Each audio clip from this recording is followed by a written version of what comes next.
So, what if I told you that pretty much everything you think you know about hearing might be wrong? Yeah, today we're going to dig into why this incredibly important sense is way more complicated than just what's happening inside your ears. Let's dive right in. All right, let me ask you a really simple question to get us started. Where does hearing really happen? Like right now, what's the first thing that pops into your mind? And if you're like, well, most of us, you'd probably say the ears, right? I mean, it just makes sense. That's where the sound goes in. Kind of seems like a no-brain.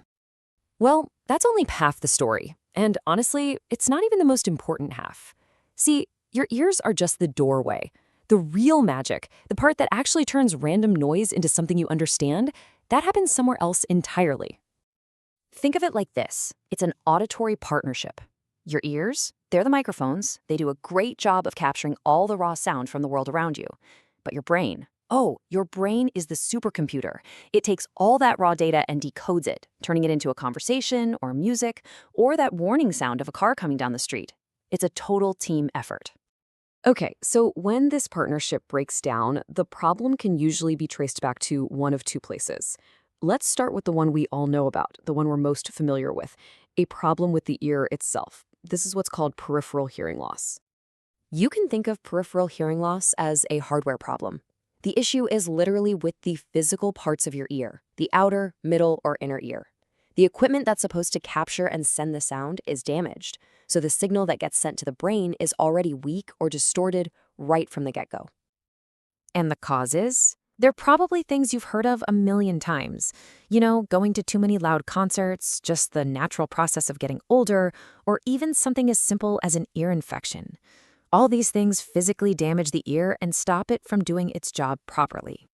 So the big takeaway here is that with peripheral loss, it's really a volume problem. Sounds just aren't loud enough, or they might sound kind of muffled and garbled. The signal itself is just weak from the very beginning.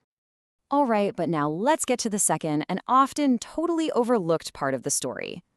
What happens when the problem isn't the ear at all, but the brain? This is what we call central hearing loss.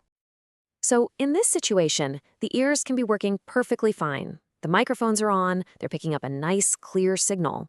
But the problem is on the receiving end. The brain's auditory centers just can't process or make sense of that sound.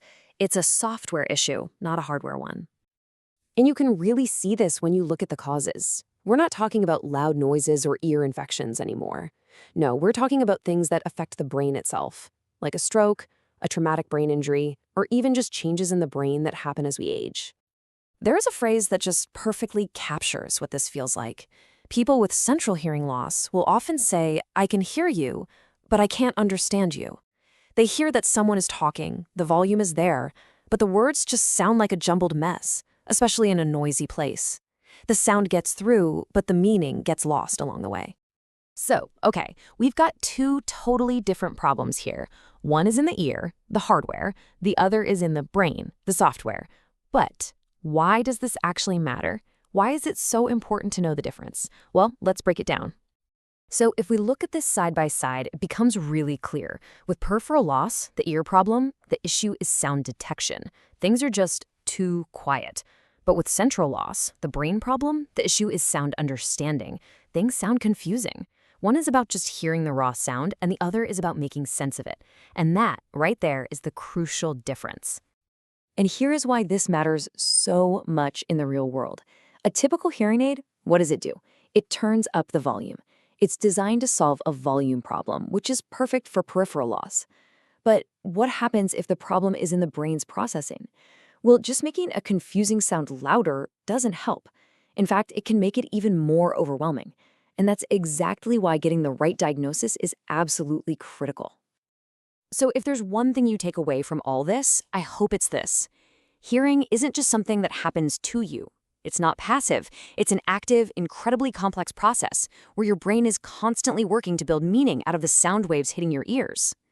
And that kind of leaves us with one last question to think about. The next time you're listening to someone talk or you put on your favorite song, ask yourself, are you just listening for sound or are you really listening for meaning?